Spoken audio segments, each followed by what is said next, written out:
শবে বরাতের ব্যাপারে 15 জন সাহাবী হাদিস বর্ণনা করেছেন। কতজন? আরো জোরে, সবার মুখে কতজন? 15 জন সাহাবী হাদিস বর্ণনা করেছেন নবীর থেকে। তাহলে নবীর যুগে সাহাবায়ে কেরাম শবে বরাতের হাদিস বর্ণনা করলো, নিজেরা মানে নাই? এরা কি হাদিস বর্ণনা করে শেষ নাকি ওরা মানছে? কে বলেন এরা মানে নাই?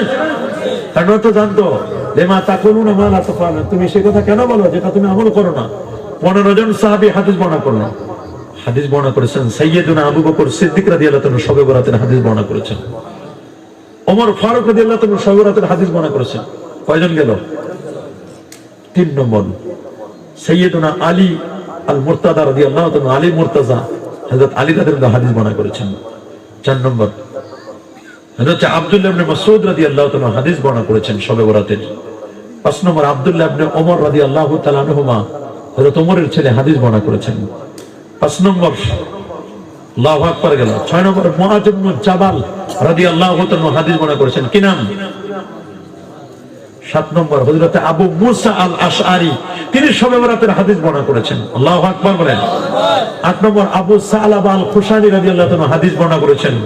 হযরত আউফ ইবনে মালিক 9 নম্বর, উনি হাদিস বর্ণনা করেছেন শবে বরাতের। 10 নম্বর হযরত কাসিম ইবনে মুররা রাদিয়াল্লাহু তাআলা, তিনি শবে বরাতের হাদিস বর্ণনা করেছেন। 11 নম্বর হযরত উসমান ইবনে আবিল আস রাদিয়াল্লাহু তাআলা শবে বরাতের হাদিস বর্ণনা করেছেন। আল্লাহু আকবার বলেন।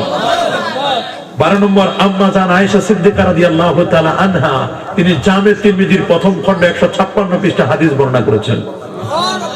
13 নম্বর আবু সাঈদ খুদরি রাদিয়াল্লাহু তাআলা হাদিস বর্ণনা করেছেন। উনার কবর আমি জিয়ারত করে আসছি। আল্লাহু আকবার বলেন।